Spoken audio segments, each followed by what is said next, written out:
مبدئيا كده معلش قبل اي حاجه، يعني هو ليه نحط الكراميل على الفشار؟ معلش يعني جاوبوني كده، ليه نحط الكراميل على الفشار ويبقى في ناس كمان بتحبه ويتحط كاوبشن ان هو يبقى في السينمات والناس ممكن تختار منه يعني، وناس ضحايا زي مثلا ممكن يقعوا فيها. رحت النهارده فيلم المطاريد، ومشوار السينما بالنسبه لي هو من احسن المشاوير اللي بحبها، لان هي دي المشاوير اللي بتفك عني، لان انا بعشق الافلام وبعشق السينمات. خدت الرحله للفيلم ورحت النهارده السينما جالاكسي علشان اقدر اخش الفيلم.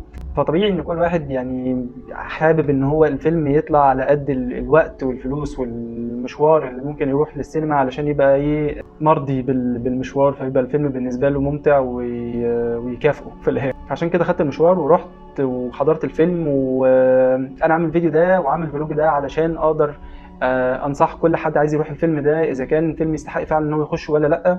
فخلينا نبدا مع بعض الفلوج ده ونشوف في الاخر الفيلم فعلا يستاهل ان احنا نروحه ولا لا. يلا بينا. وانطلقنا بسم الله ورحنا لمول طنطا وخدنا مشوارنا ودخلنا المول.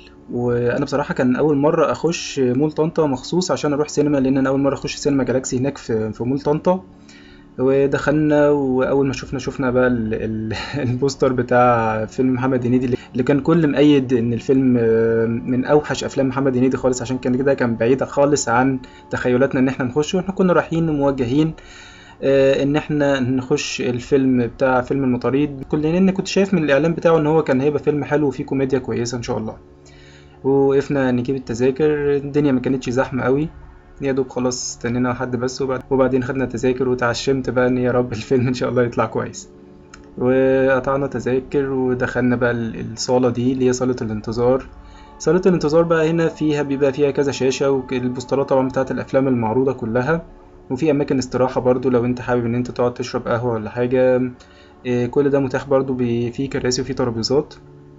لكن انا رحت بس على الحاجات اللي معروضة هناك، حاجات بسيطة شوية. هي كلها عبارة عن فشار وشيبسي وشوكولاتة يعني بأنواع مختلفة، لكن يعني مفيهاش فرايتي أو مفيهاش تنوع كتير في الحاجة هناك يعني. احنا خدنا يا دوب قال لنا دوقوا الفشار اللي كراميل، دوقنا أنا وهيثم وقلنا ايه يعني من الدوقة دي للأسف خدنا قرار ان احنا نجيبه. معرفش ايه الموضوع اللي اختلف يعني، بس هو كان ممكن تكفي، بس عشان كده جبنا طعم تاني وفضل يقع مننا. اتفقنا ان احنا ايه يعني ممكن ان شاء الله ربنا يكرمنا وناكل. ورحنا وابتدينا الفيلم، والسينما نفسها كويسة جدا من جوه. خرجت بقى في الاستراحة دلوقتي لقيت بقى في ايه افلام تانية معروضة، طبعا لسه هتنزل في دور السينما، زي فيلم كريم فهمي وفيلم تاني باسم كوكو. الفيلم ده مش عارف ما عرفتش فيه الا بيومي فؤاد، يعني انا لما شفت بيومي فؤاد في البوستر بتاعه. ودي لقطة من الفيلم بقى اللي هي اللي راح ايه رحلة العودة بقى اللي هم هيرجعوا فيها في الماتش، من اللقطات الجميلة قوي في الفيلم. وانتهى الفيلم، خلص الفيلم وخلصنا، وبعدين مش عارفين برضو نعمل ايه في الفشار ده يا جماعة يعني. مش عارف بصراحة يعني، ما خلاص كل يعني ده يدوب على قد بس ان انت تدوق.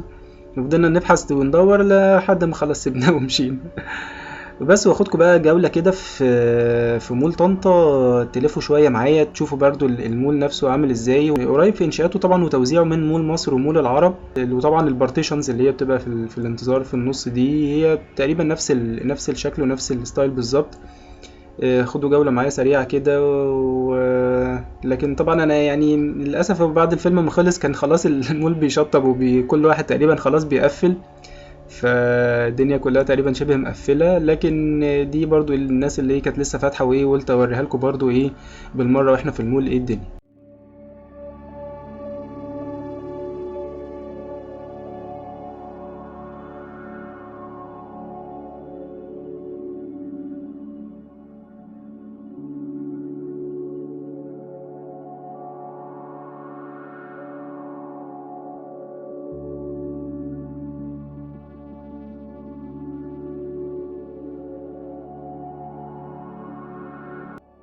وبعد الرحلة دي تقييم بصراحة للفيلم ان هو مش وحش قوي ومش حلو برضو بصراحة، يعني ممكن ياخد مثلا تقييم 6 من 10. الفيلم المفروض ان هو اطار كوميدي انا بصراحه كنت متوقع من الفيلم ان هو يكون كوميدي اكتر من كده. انا اتشديت من التريلر بتاعه، لكن اكتشفت ان التريلر هو كل اللقطات الكوميديه اللي ممكن تضحك في الفيلم.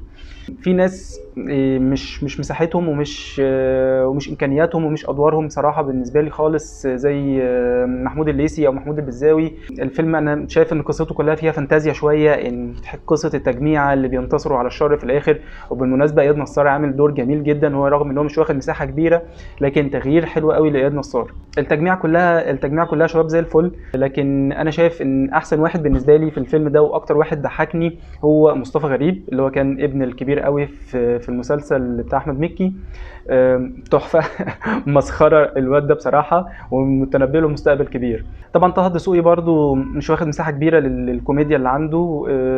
القصه كان ممكن يطلع منها حاجات احسن من كده بكتير، لكن في تحس ان الفيلم فيه كلفتة. الموضوع مش واخد مساحه ان هو يبقى فيه كوميديا موقف احسن من كده بكتير.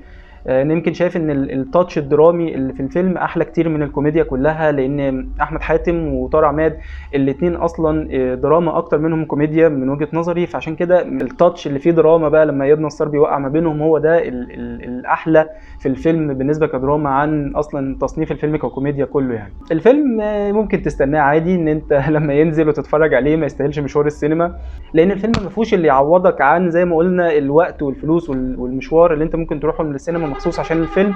لكن فيلم لذيذ، يعني هو الفيلم لذيذ خفيف عادي.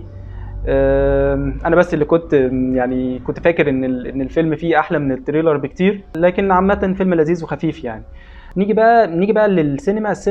سينما جالاكسي في مول طنطا من السينمات الراقيه والنظيفه والكويسه جدا. السينما بس ممكن ما يكونش فيها امكانيات ترفيهيه كتير، يعني انت بس مجرد ان انت بتخش زي ما انت شفت كده، بتلاقي شويه فشار على شويه شوكولاته وخلاص. القاعات زي ما قلت هي نظيفه وكويسه، شاشه العرض نفسها كبيره، الصوت حلو، القعده مريحه. واخيرا بقى لو حابب تعرف الاسعار نفسها، الاسعار في سينما جالاكسي في مول طنطا هم بيعملوا حفلتين الصبح بيبقى 10 و12، الحفلات دي بتبقى ب60 جنيه، وبعد كده حفلات من اول 2 4 6 8 10، والحفلات دي بتبقى ب80 جنيه بس. ويا رب يكون قدمت لكم نبذه سريعه عن الفيلم علشان تقدر ان انت تحكم اذا كنت تخش الفيلم ده ولا لا. ونصيحة نصيحة نصيحة، بلاش فشار بالكراميل. بس واشوفكم الفيديو الجاي على خير، وما تنسوش ان خير الختام الصلاة والسلام على رسول الله وعلى آله وصحبه أجمعين. سلام.